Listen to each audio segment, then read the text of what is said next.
Daugavpils novadā vispārējās izglītības iestādēs mācās ap 2000 skolēni. Darbs ar bērniem ir ne tikai skolas pedagogu funkcija, bet tajā ir iesaistīti arī vecāki. Lai panāktu vecāku un skolas interešu saskaņošanu un vecāku aktīvu iesaistīšanos audzināšanas darbā, skolās darbojas vecāku padomes.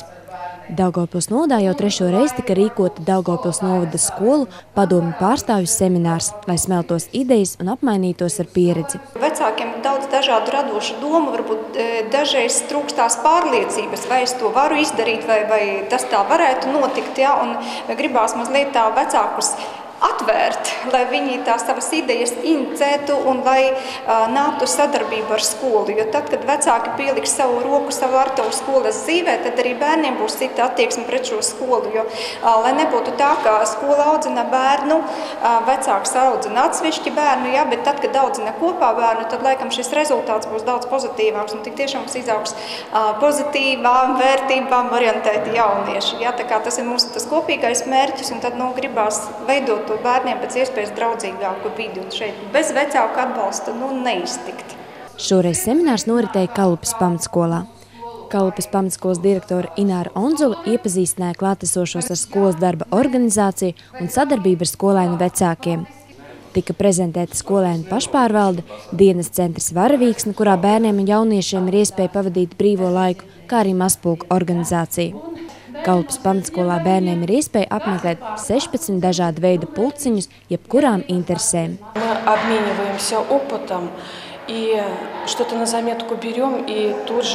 Mēs apmaināmies ar pieredzi un aizgūstam idejas. Mēs varam sasaukt padomi un izlemt par radušos ideju un realizēt to arī mūsu skolā. Es redzu, ka Kalupes pamatskolā ir ļoti aktīva skolas dzīve. Spriežot pēc fotogrāfijām, tikpat aktīvi ir arī vecāku padomi.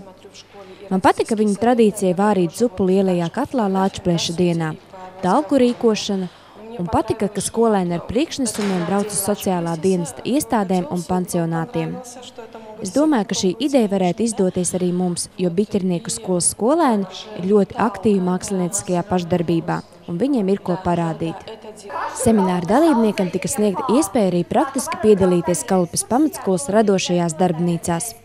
Skolu padomu pārstāvi dabazinību kabinetā veidoja greznas piespraudis ar pāva spalvām.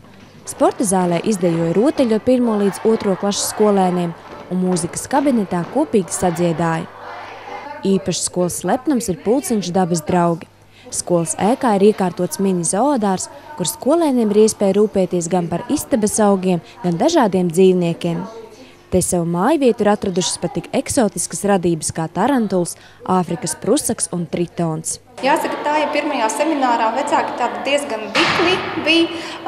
Pašā semināra sākumā, te jau semināra dienas beigās mēs sapratām, ka vecāki paliek ar vienu atvērtāki, un tad jau viņi arī rakstīja savas idejas, kādā veidā viņi gribētu gūt informāciju turpmāk, ka viņi arī gribētu, lai tiktu aicināti speciālisti, un mums arī ierakstīja tās tēmas, kuras viņi gribētu dzirdēt, lai tiktu apskatītas arī novada mērogā. Jā, uz to mēs arī ejam, lai aicinātu speciālistus vecākiem un viņus izglītotu. Tas ir viens ceļš, un otrs ceļš atkal gūt to pieredzi vienam no otra, papildināt savas idejas, kuras pēc tam vecāki varētu atkal nest uz savām skoliņām, kur mācās viņu bērni. Un tādējādi to vidi padarīt tādu radošāku, aktīvāku.